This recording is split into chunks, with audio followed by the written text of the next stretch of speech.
דלסק, אבל בעצם אני שותפה בקרן הון סיכון. אז אחרי זה אנחנו נהיה בחלק הזה ותכוון את המצלמה, בסדר? כדי שנהיה מול המצגת. מעולה. אז אני ממש שמחה להיות פה, זה אחלה סגירת מעגל בשבילי, שתדעו לכם. אז שרון היא באמת חברה יקרה, ואני הגעתי מהעולם שלכם.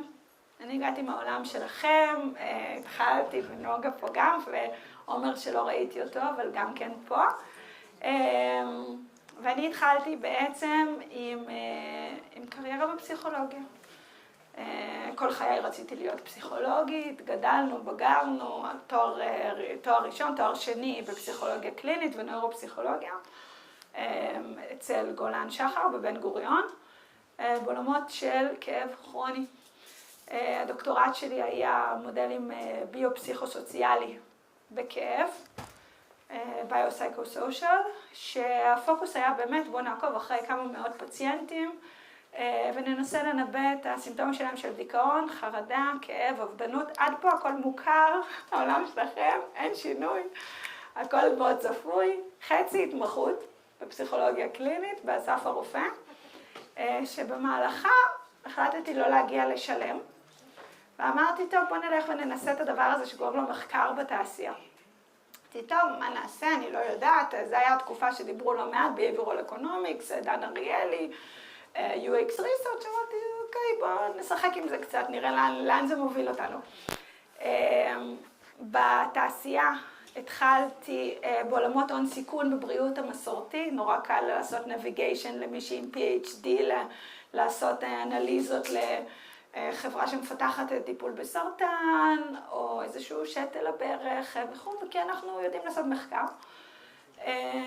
ועם השנים באמת עבדתי בכל מיני תפקידים בעולמות של מוצר, מחקר מוצר, בעולמות של פיתוח עסקי, ששרון ציינה באמת, המודלים של ה-AI האלו, מישהו בונה אותם, Data Scientist בונים אותם. היה לי סטארט-אפ שלי צעיר בעולמות של לנבא התמכרויות למשככי כאבים אופיאטיים, עם מעקב של בעצם EEG, וכבר 5 שנים אני שותפה בקרן השקעות, ישראלית-אמריקאית, קוראים לה ליינברד, ומה שאנחנו עושים שם זה בעצם משקיעים בשלבים מוקדמים, בפתרונות, בטכנולוגיות, כמעט תמיד תוכנה, שבאים לשבת בצומת הזאת בין החישוביות לעולם הבריאות, ולשפר לא רק איך אנחנו מאבחנים ומטפלים, שזה כאילו no-brainer בעולמות הבריאות, אלא גם אולי איך אנחנו צורכים שירותי רפואה, איך אנחנו הופכים אותם ליעילים יותר, איך אנחנו עוזרים לחברות תרופות להוציא יותר תרופות יעילות לשוק בפחות זמן ופחות כסף, ועוד ועוד ועוד ועוד. היום אנחנו נדבר על אתיקה ודייברסיטי ב-AI, שעד כה מהרקע שלי ברור לכם לחלוטין, שכאילו אני בניתי כל כך הרבה מודלים של AI, שמי אם לא אני אדבר איתכם על אתיקה ב-AI, אבל אני חווה את זה באמת דרך העיניים של הפורטפוליו שלי, וזה מה שרציתי להביא לכם פה היום. כי בעצם כשאנחנו מדברים על AI ו-LLM, אתם יודעים מה? נתחיל מסיפור, כי זה יעזור לנו לצלול ישר לתוך הסיפור הזה. נתחיל מסיפור. 2015, הייתי מתמחה, פסיכולוגיה קלינית. כל הזמן אמרתי, טוב, אני רוצה עוד מאמרים, תתנו לי עוד מאמרים, CBT, תנו לי עוד מאמרים. אני כאילו מצטערת, אני אינטגרטיבית, בן גוריון וזה, אבל יש אלמנטים שקשה לי איתם, ואחד מהם זה העובדה שאנחנו, הפסיכולוגים, נותנים לעצמנו הרבה פעמים הרבה מאוד גרייס, ביחס לאיך שדברים מתגלגלים להם בטיפול. ואני חושבת שאנחנו צריכים מהמם. סליחה, אוקיי. לא, הכל בסדר. אז עכשיו שלך פה. הם כבר יודעים הכל. פשוט שני. רק לסגור את הדלת? כן, לסגור את הדלת, אבל זה פשוט שני מחשבים, אז פשוט ברגע שאת מתקדמת פה, תתקדמי פה. אז לא בזה? קליקר? זה? בקליקר זה לפה, אוקיי. ואז אצלך בנפרד. אוקיי. החבר לא כאילו מחובר לשם. אוקיי, עושים לי סטרופ, בסדר. טוב. סבבה. בסדר? כן, אז רגע. החבר אוקיי. מחובר למחשב פה. מעולה, מעולה, ואנחנו, ופה אני יכולה לזוז גם בזה, בעיקר, זה די מצחיק. יש לך פה למטה עכברים אותך. אוקיי, אז פה עשינו, תודה, ליינברד, דיברנו קצת, ואנחנו הולכים לדבר על הסיבה שלשמה התכנסנו היום. בטח. בסדר, אנחנו מסודרים? מישהו צריך קפה? אוקיי.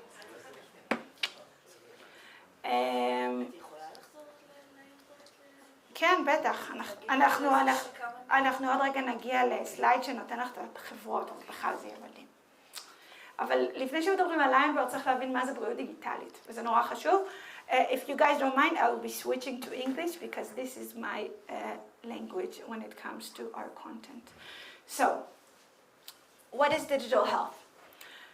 When we're talking about digital health and digital health technologies, we're talking about, well, primarily in Israel, startups really like to develop solutions that are oriented towards the US healthcare market.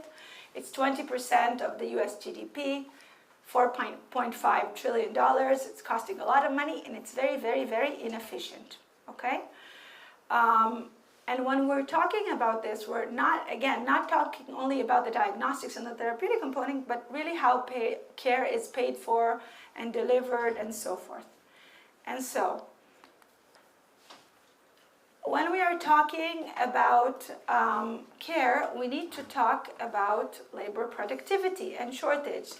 Luckily, in Israel, we have plenty of clinicians. We have a ton of therapists. No wait time. Everyone is good to go and very, very efficient. As you all know, this is, of course, not the case. And it is not the case also when it comes to the States.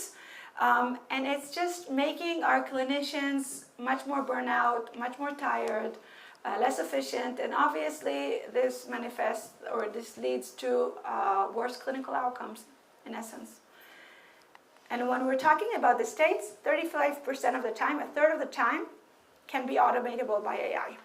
Now, I told you, I promised you before that we won't have the problem of the gender bias of talking about the AI model, so that makes our lives much, much, much easier.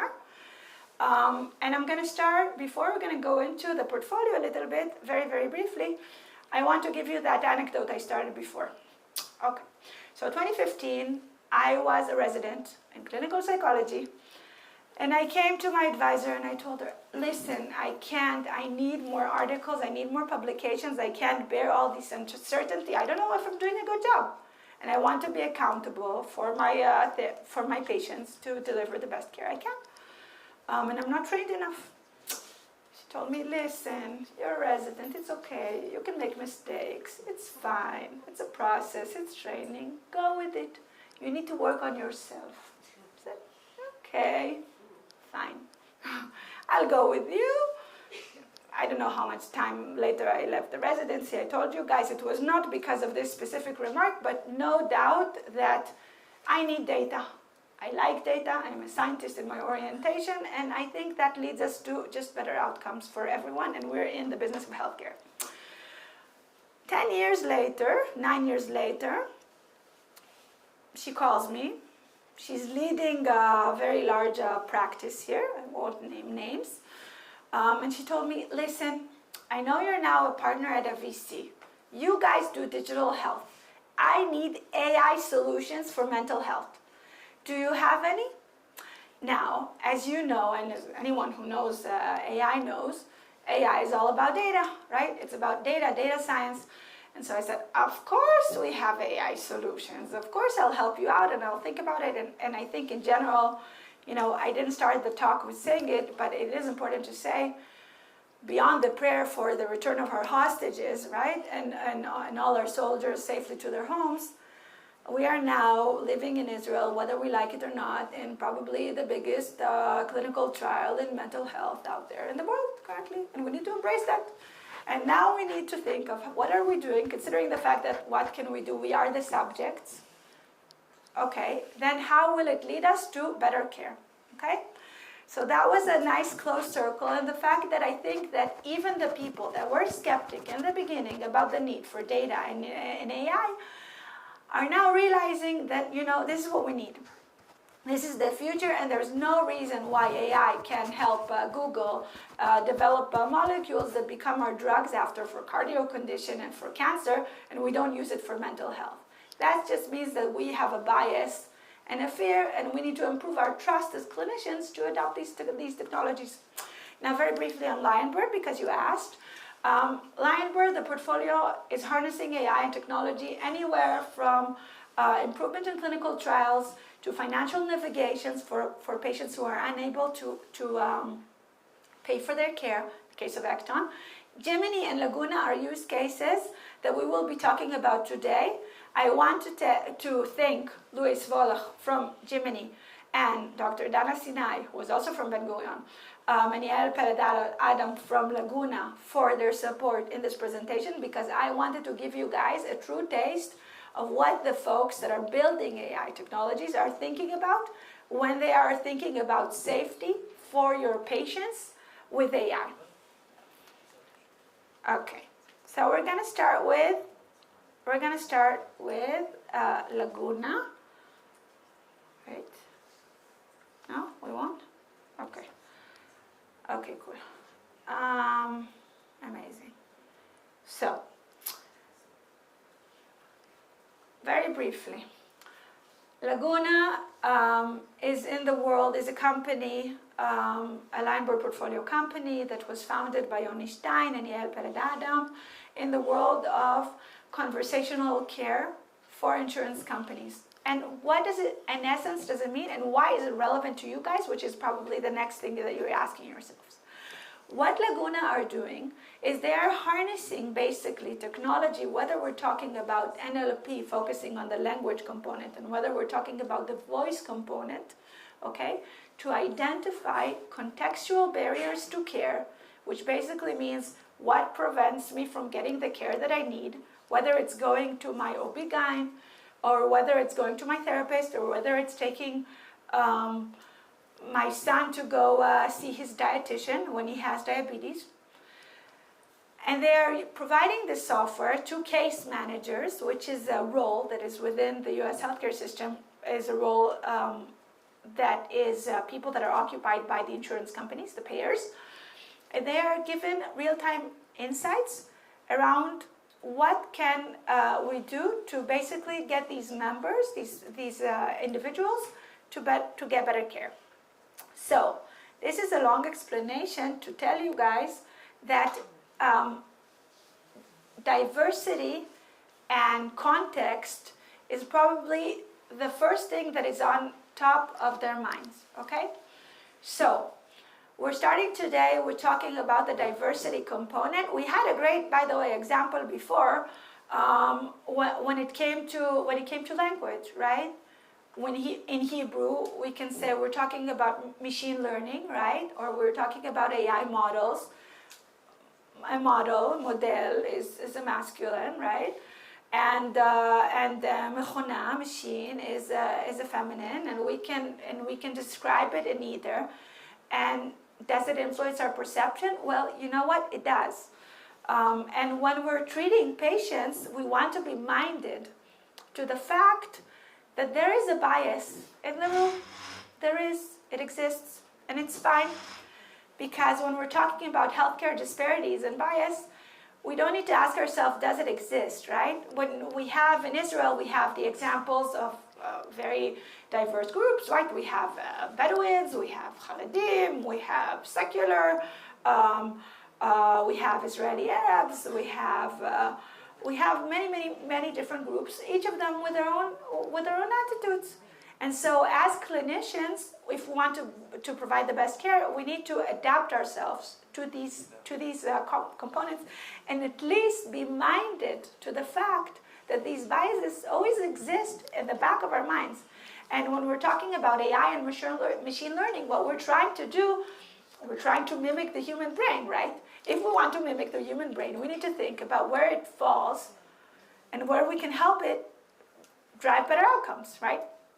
So in the case of Laguna, as an example, they've developed safety gates, okay? So there are these gates when you're using the product, okay, whether it's trait detection, okay, so focusing on the personality of the patient, and whether it's other barriers that are basically focused around identifying these health equity, it's called health equity issues, okay?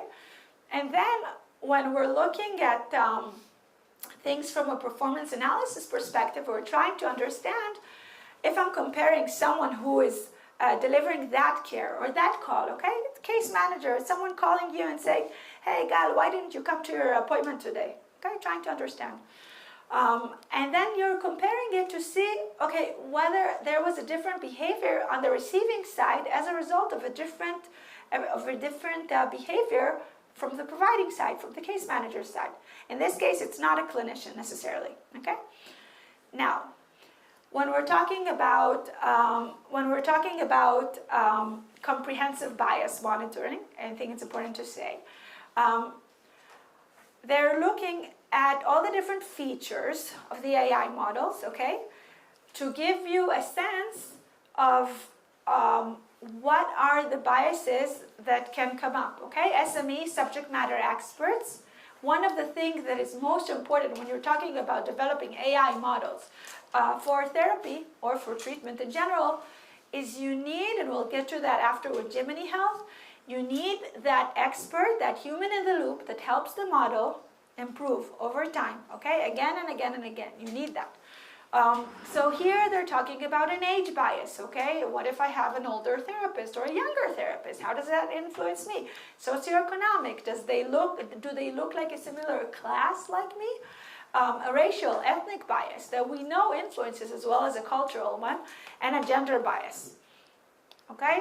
Now, even from a language perspective, in AI, we have a lot of use cases in therapy where we have AI scribes, right? You probably heard about that. AI scribe is just writing what we're saying, in essence, okay? It's very useful for the world of verbatim, for example. It's just much more efficient, and who doesn't like efficiency? And here you need to factor in the fact that you might have different accents, right? So you have someone, imagine the case manager, for example, in this use case, this is not your usual therapist. You don't meet them every week. There's like one touch point. And so you need to get the right data, and you need to be minded to the fact that it's customized to what you need, to that interaction that you need, okay? And the last thing in terms of human in the loop, okay, human in the loop is the fact that, you know, we must develop these AI models with care, okay? So I didn't mention before, but I think it's important to say, we had recently all these news publications about the fact that Grok from Twitter, X, is showing anti-Semitic patterns. Okay, we don't like that, we don't want that. The Jewish users won't appreciate that too much, okay? And we see biases in use cases like a patient that committed suicide after using an AI chatbot. We had that also. There was a fatal attraction one, super weird, where there was a relationship that was developed between the patient and its bot. Very, sorry to say, but very like hologram style, not something that we're quite familiar with, and also drove bad outcomes. So we need that clinician or whoever. It doesn't have to be someone who is a PhD grade or master's, but someone who has gone through training to make sure that it doesn't fall in between the cracks.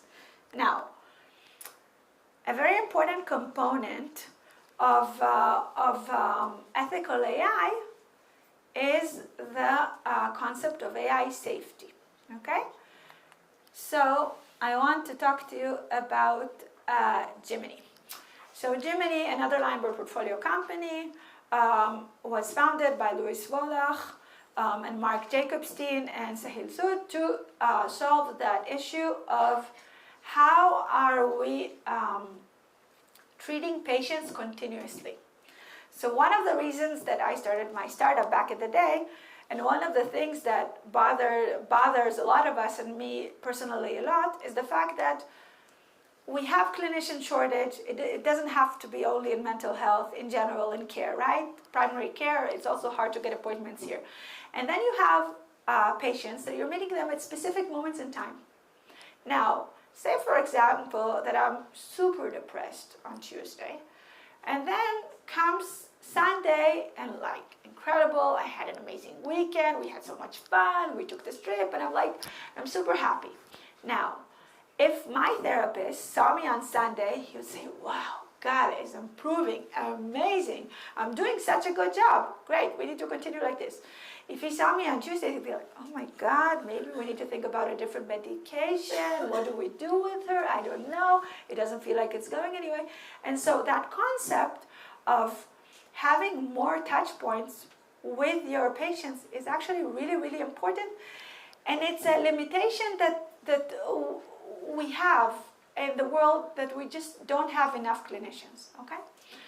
And so, in the case of Gemini, Gemini is building a therapeutic bot called Sage that interacts with you and supervised by your clinician, but interacts with you in between the sessions, okay? Now, Sage is a member of the team, okay? We watch her, we make sure she is properly supervised, and she has a memory, meaning she both integrates into your electronic medical records, but she has a memory and she knows what you like, what you don't like, what your preferences are, and it really helps you understand what your patient is going through when you're not there. Now, I don't know how many of you had are going to therapy or went in the past to therapy and had touch points with your therapist for scheduling. But a lot of the times we need much more than that. And that is what Sage enables us to do. Now, taking you a step back, okay? We know that healthcare is adopting AI a lot, okay? One of the challenges that we have when it comes to mental health is the fact that mental health doesn't always necessarily go in the same pace that other disciplines of physiological health go through, right? So I don't know why it's very easy for all of us to embrace the fact that we are using a whole genome sequencing platform to better detect cancer, and it's super high risk. But mental health, no, I don't know. If you'll say he's too anxious, he's too depressed, and what would I do with that? And so, in the beginning, most of the adoption came from other areas. But in recent years, especially since the introduction of GPT-3, but not only, we are seeing that a lot of clinicians are actually using scribes a lot to just better manage how they deliver care and limiting it to the low-risk zones, let's call it, okay? So the low-risk zones might be, okay, I just have this AI companion and it's recording everything that we're saying, and then after it will identify themes that emerged, and maybe I'll do something with it and maybe I won't, but I'll have it on my computer. It'll be super efficient. I can see the next patient faster and cool. And maybe I'll even squeeze in a few more patients and I'll get, and I'll improve my financial outcome, let's call it, okay? So the impact on the day-to-day of the clinicians was massive, but there was a limited impact on just the patient outcomes part, okay? And when we're talking about just unlocking the full kind of potential of the AI, we have to touch the patients much more directly. Now, I want to go to this, mindful of time, and I want to say something that I want to share with you, kind of my experience with Gemini. So we invested in Gemini, bringing you for a second into kind of the hot seat of the VC, venture capitalists, okay?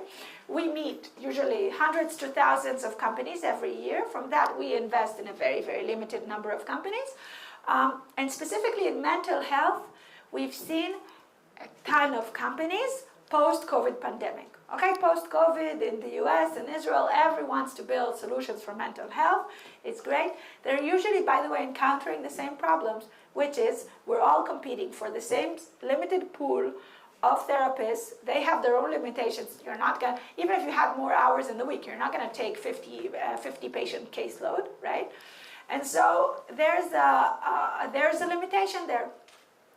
What happened in the last few years is that people started using their ChatGPT as a counselor or a therapist. Now, I don't know how many of you have ever asked your ChatGPT to apologize. I won't ask a raise of hands, but I can tell you I know quite a few highly educated individuals that know a thing or two about interpersonal relationship that expect their ChatGPT to apologize whenever they're making a mistake. Now, you can ask them to say they're sorry. I don't know if it will really influence what happened, right? Okay, so ChatGPT made a mistake, and then your patient felt worse. Will it make you feel better if he apologized? What if your patient committed suicide? Like, that really doesn't make any sense, but that's how people are adopting it, which led us to the conclusion when we invested in Gemini, was that it's time to take that leap of faith and see how we are developing these solutions, these therapeutic bots, in a safe manner, but that we have to catch up with the world, because the world is there. In essence, you know, if your 70-year-old dad is asking ChatGPT to apologize like 3 times a day, you know, let's think about how you're improving ChatGPT, and let's not just say, why is he asking him to apologize? So therapy and companionship, number 2 reason, okay? So we're using it for multiple reasons. And one of the things that is super interesting is that, you know, we're using it for interpersonal advice, we're using it for coaching, we're using it for companionship. We might ask it to provide guidance around work issues, right? If we're fighting with our boss, it might be around fighting with our spouse. It might be around providing better guidance to our kids. It can be all these things, but in real life, that's what they do. And so, the main thing we did as these solutions became more and more prevalent, and you see Talkspace is a previous generation. It's a company that was formed to deliver text-based therapy years ago, okay? One of the first public ones. And they're still around, all these companies, and improving, but they're not really providing a solution for the more severe mental health use cases. Now, I want to give you a few quick examples about Sage, about how it interacts with the clinicians, okay? Because I can tell you, when I was doing due diligence, which is basically looking at this company and trying to understand if I want to invest in it or not, I was asking myself, okay, how will it work with a therapist? Will the therapist adopt it? So for example, okay, Sage, instead of the therapist, is the one that is doing the follow-up post-session, okay? Now, it has to reply in an empathic manner, because if it won't reply in an empathic manner, maybe it will lead to lower engagement rates. And engagement is one of the most important things when we're talking about digital health solutions for patients. If they don't engage, we don't have data. If we don't have data, it sucks for us, because the AI is not worth a lot. Okay, so for example, subtle intent. Okay, so Sage, for example, needs to understand sarcasm, right? What if I'm saying something super sarcastic, and Sage doesn't know I'm a sarcastic person?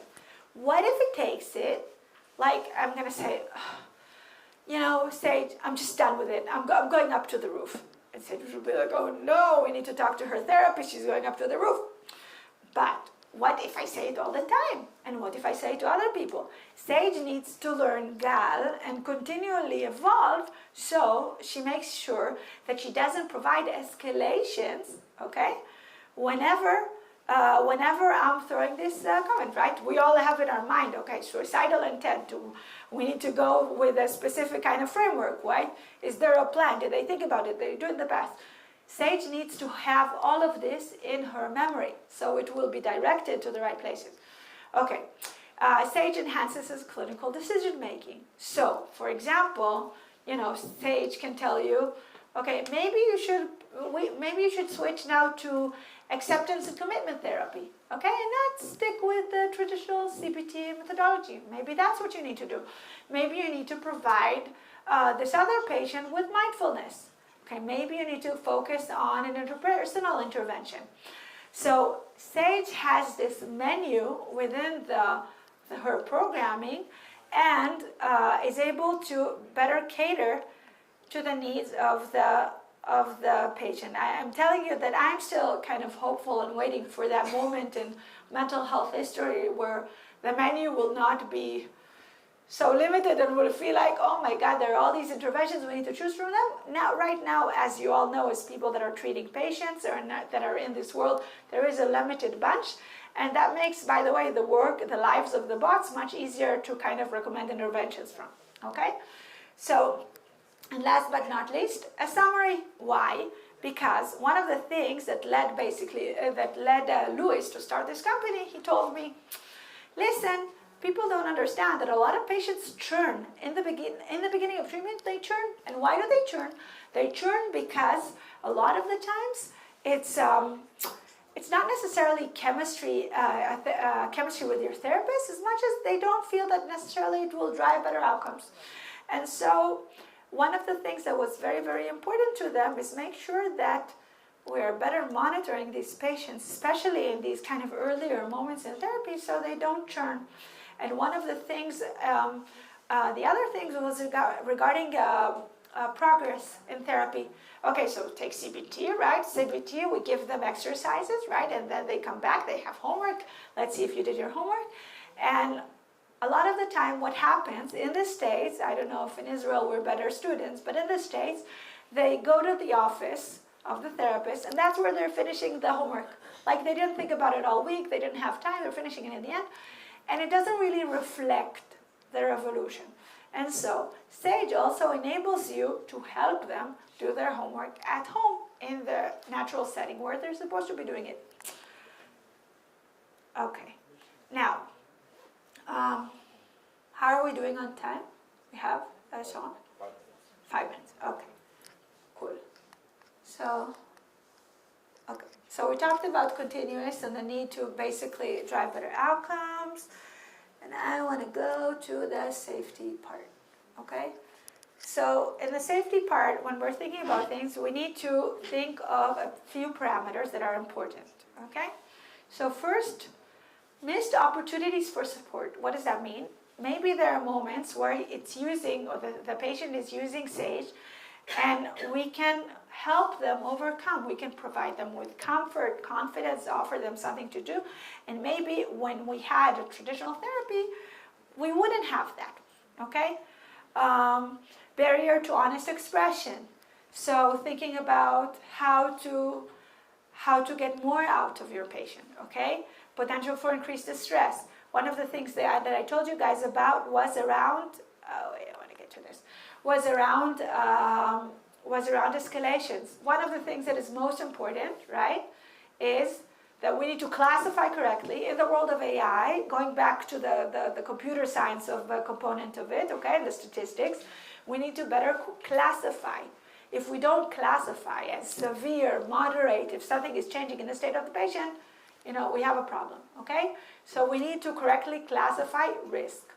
Second, automated alert. And what does that mean? It means that we need to message a safety team, or maybe we need to tell them to call a hotline or something if things are getting not as well as we would have hoped. And maybe we need to also escalate this to the therapist because maybe he needs to intervene. Okay? So, in the world of autonomous AI, okay?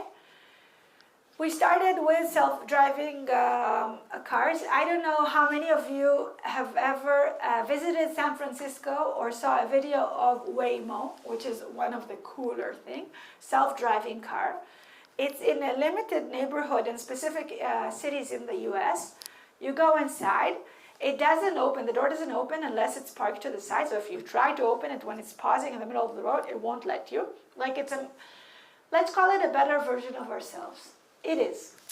And so in that world, we need to teach all these rules to the car, okay? In our case, we need to teach all these rules to the therapist, right? To the AI therapist, let's call it, okay? So assistive AI or AI in the loop, we need to provide it with all the tools that we have in our toolbox as therapists, right? Whether it's psychoeducation, whether it's activity planning, and so forth. Now, when we're talking about collaborative AI, we're talking about the human in the loop side, okay? So how are we helping the therapists better do their jobs, okay? Do we help them with the verbatim? Do we help them with administrating self-report questionnaires, okay? The BDI and others, PHQ-9, CAT-7. And the fully autonomous version is how are we providing that closed loop of like intervention, conceptualization, and assessment. Now, just to summarize, so when we are talking about that part about supporting mental health, you know, we're already using it, okay? We're already using it. Now, it was said before, it was mentioned before, if AI will replace clinicians. It won't. But what we do know is that there are a ton of people that don't go to therapy, even though they need to go to therapy, and it actually might help them. And the therapists, it might help them be more accountable to the progress within their sessions, and actually maybe potentially enjoy that process of delivering care much more than if you're super stressed, you need to finish your notes, you need to think of this, you need to think. No, you have an artificial brain, a mind, the better version of yourself in some ways. You're also counting on yourself in this process, and you are doing it with the best safety protocols out there to make sure that it's as safe as possible. Now, I want to tell you guys that what's really important to understand is that one of the things is that we are, wait, I want to finish with this. So we are in that era of amazing innovation that is happening in artificial intelligence. Now, it could be like, you know, we have this great discovery and we can say, no, I don't want it. It's too scary. I don't know what to do with it. I don't know how it will influence my life. But it's there, and it's in our lives, in everything that we do, and in every component. So if there is one thing that I can leave you guys with, it's just that component of, and again, good AI is hard to find, right? So I gave 2 use cases of Gemini and Laguna. It's very, very important that when you are using AI models, you, as the responsible clinician, are asking the right questions, right? To make sure that there are no surprises. But at the same time, trust we're there. The best minds in the world are really cracking these really hard problems. And there's no reason why clinicians and patients can enjoy better data and better outcomes. Thank you. Happy to take questions if you have. If not, also okay. I have one question. Yes. Is it okay to switch to Hebrew? כן, לגמרי לחלוטין. סליחה על הציניות. כמו שאת אמרת בעצמך, יש מאות כאלה היום אפליקציות, AI, לניסיון טיפולי, בכל האספקטים שלו. לא רק בצ'אטיות, אלא במעקב וכו'. למה בחרתם דווקא את שתי אלה? זה לא ציני, זה ממש שאלה טובה. שאלה ראויה. אני אפריט את התשובה, כי זה כאילו נשמע דומה, אבל הם שתי חיות מאוד מאוד מאוד שונות. לגונה, שהשקענו בה גם הרבה לפני ג'מיני, יש לומר, היא פותרת כאב ראש מאוד מאוד גדול בעולמות של ה-business of healthcare, אנחנו אוהבים לקרוא לזה. ה-case manager זה לא בצד של הקלינאי. כלומר, זה בצד של איך אנחנו גורמים לך להשתמש יותר טוב בשירותי רפואה, כדי שזה יעלה פחות כסף ויהיו פחות טעויות לחברות ביטוח. כשאנחנו, וזה מתכתב גם עם ג'ימיני, אז אני כן אחבר. כשאנחנו בוחרים חברה להשקיע בה, וזה אגב מאוד רלוונטי למנטל הלת ובאופן כללי, אנחנו שואלים את עצמנו קודם כל בראש בראשונה, מי הצוות שבונה את זה? כלומר, מה הכישורים שיש להם והידע והיכולות והניסיון עבר שגורם לנו להאמין שהם יצליחו לעשות את הבעיה הסופר קשה הזאת, כי אין דבר יותר קשה מלעשות סטארט-אפ, אוקיי? אז זה אחד. אחרי זה אנחנו שואלים אם מבינים משהו בתחום, ואם התחום מספיק גדול. למה אם התחום מספיק גדול? כי סטארט-אפים בדרך כלל משנים את איך שהם הולכים ללכת לשוק. ולכן הם זזים קצת ימינה, קצת שמאלה, והשוק צריך להיות מאוד מאוד גדול, כדי שהם יזוזו להם בנוחות, ועדיין יהיה תוצאה טובה בשבילנו. אגב, בעולם של משקיע, אם אני לא רואה, אם השאיפה שלי היא לא, זה לא המציאות לרוב החברות. VC זה ביזנס שיש לך שתי חברות בפורטפוליו שעושות לך, מחזירות לך את כל הקרן בענק, והיתר הם איפשהו באמצע, ולא בהכרח מפסידות, אבל באמצע. אנחנו צריכים להאמין שחברה, כשאנחנו משקיעים בה, תביא 10x על ההשקעה שלנו, אוקיי? אז הצוות, השוק, הטכנולוגיה, האם הטכנולוגיה היא ייחודית הרבה יותר טובה ממודלים של AI אחרים שמשתמשים בזה, שזה גם אלמנטים של חוויית משתמש ומוצר, אוקיי? רגולציה, אנחנו קצת פחות מחבבים, וזה יותר נחמד, בעיות שנוגעות בכסף ממש ממש ממש קרוב. ומה עוד? ואמרנו על הפתרון, אמרנו על הבעיה, אמרנו על הצוות, והשוק צריך להיות בעיה מאוד מאוד כואבת וכללית. אז אני מקווה שזה עונה. אני יכולה להגיד לך בהקשר של לגונה, אז אמרתי באמת, אגב, בשני המקרים האלו זה יזמים שזה לא החברה הראשונה שלהם, מגיעים עם הרבה מאוד ניסיון, ומה לעשות זה נותן להם נקודות אצל המשקיעים, אבל בנוסף לזה אני אגיד שג'ימיני, כשהשקענו, אני חשבתי, באמת בתור גם מישהי שמגיעה מהתחום, שהם מביאים גישה שונה לגמרי מכל העשרות חברות שראיתי עד עכשיו, עד הנקודה שהשקענו בה, לאיך אנחנו משפרים טיפול בבריאות נפשית עם טכנולוגיה. וגם שמה דברים מתפתחים לאורך הדרך, כן? במודלים עסקיים וכו' וכו' וכו'. אבל הגישה הייתה שונה, ואגב, ואני לא אמרתי, אבל זה חשוב להגיד, למשל, בוא ניקח את הדוגמה של ג'ימיני, מעבר לצוות של היזמים שהקימו את החברה, היא נתמכת על ידי צוות קלינאי מאוד מאוד חזק.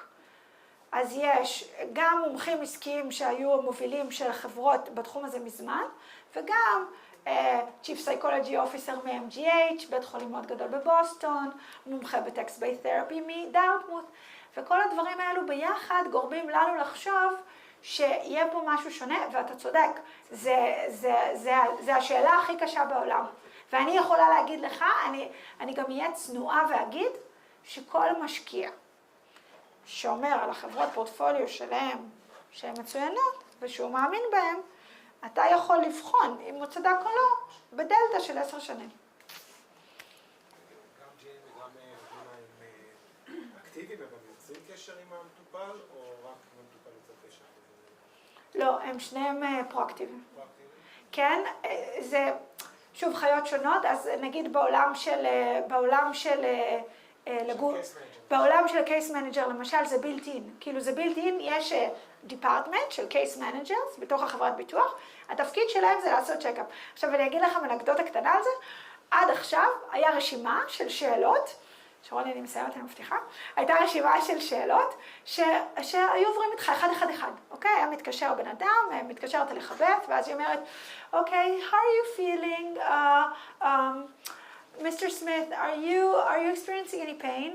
Do you have any abdominal challenges? Do you have this? Do you have this? מגיע לפריט 16. Did you try to commit suicide in the last week? Okay. Yes? Okay. Are you still going to work though? ואין שום כאילו פידבק לופ ודינמיות על הדבר הזה. וזה העולם של הקייס מנג'רס. עוד שאלות? אפשר, אחרונה, אמרת שחברות ביטוח. אמרת שזה חברות ביטוח, עכשיו השאלה בארצות הברית הכל עובד דרך ביטוח. נכון. יחייבו עכשיו להתחיל לעבוד עם הדברים האלה, אחרת לא... הם לא מחייבים את החברת ביטוח משלמת את הכסף. אגב, יש שתי סוגי חברות ביטוח. יש payers ויש payviders. יש כאלו שהם גם עם הבית חולים ויש כאלו שהם רק חברת ביטוח, אוקיי? והם לצורך העניין רוכשים את השירות של לגונה, זה לא מחובר לאיזשהו צ'ארג' בהכרח שמגיע לפציינט. כאילו זה לא בהכרח מגלגלים את זה הלאה. השאלה בסופו של דבר, הפציינט יהיה מחויב. הפציינט לא, מבחינתו זה שקוף, כלומר, הוא מקבל מוצר יותר טוב בקייס מנג'מנט, הוא לא יודע את כל את כל ה-backend הזה שזאת חברה וככה הם וככה, אין לו שקיפות לזה. הוא בוחר את החברת ביטוח.